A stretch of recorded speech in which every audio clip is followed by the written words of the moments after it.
मुंबई 26 नवंबर।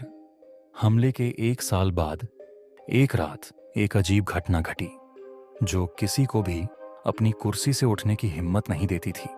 यह रहस्यमय स्टोरी एक suspend police officer Aditya Sharma की है, जिसने उस रात के बाद कुछ रहस्यमय घटनाओं का सामना किया। आदित्य शर्मा एक तेज तर्रार पुलिस अधिकारी था, लेकिन मुंबई के 26 नवंबर हमले के बाद उसकी मानसिक स्थिति पूरी तरह से प्रभावित हो गई। उसे उस हमले के दौरान मारे गए निर्दोष लोगों का खौफ और आतंकवादियों के खिलाफ अपनी नाकामी बार बार याद आती रहती थी। एक दिन उसे सस्पेंड कर दिया गया और उसकी जिंदगी एक अंधेरे मोड़ पर आ गई।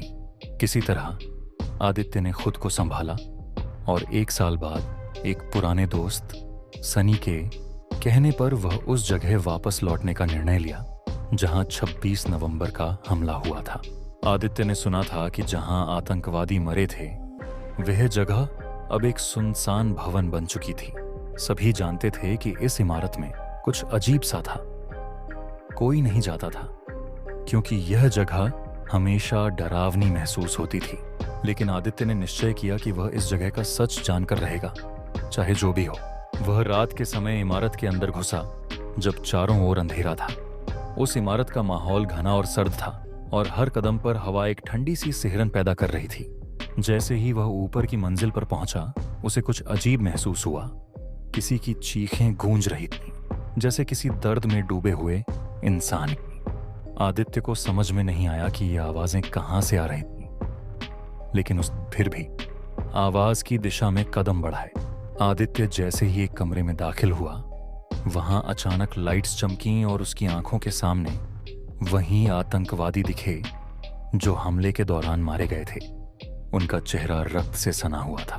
उनकी आंखों में एक खौफनाक खामोशी थी। वह आदित्य को घूरते हुए धीरे धीरे उसकी ओर बढ़े।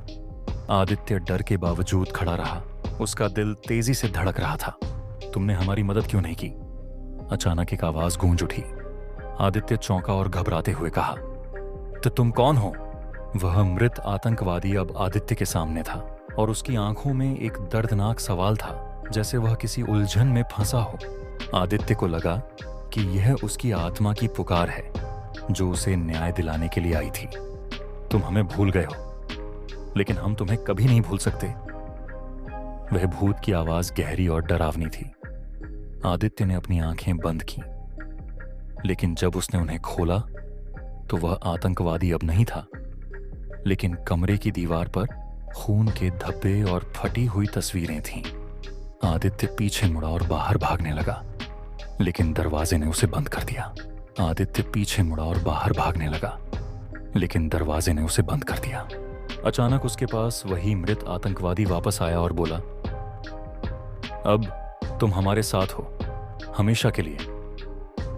तुम्हारी आत्मा हमारी है।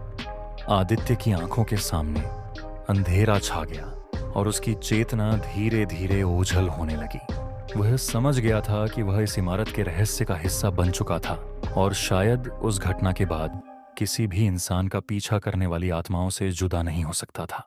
सुबह जब पुलिस ने इमारत की खोज की तो आदित्य का कोई पता नहीं चला। उसके बारे में कोई जानकारी नहीं मिली, लेकिन उसके साथ ही मानते थे कि आदित्य उसी रात इमारत के अंदर खो गया था और अब वह उस जगह का हिस्सा बन चुका था। क्या आदित्य की आत्मा सचमुच उस भूतिया इमारत में बंधी थी, या फिर वह घटना सिर्फ एक खौफनाक सच्चाई थी जो हम सभी के भीतर कहीं गहरे दबी हुई थी?